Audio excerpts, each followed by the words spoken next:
بسم الله الرحمن الرحيم. قال رب إني دعوت قومي ليلا ونهارا فلم يزدهم دعائي إلا فرارا وإني كلما دعوتهم لتغفر لهم جعلوا أصابعهم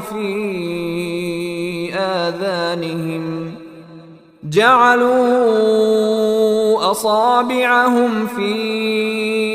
آذانهم واستغشوا ثيابهم وأصروا واستكبروا استكبارا ثم إني دعوتهم جهارا ثم إني أعلنت لهم وأسررت لهم إسرارا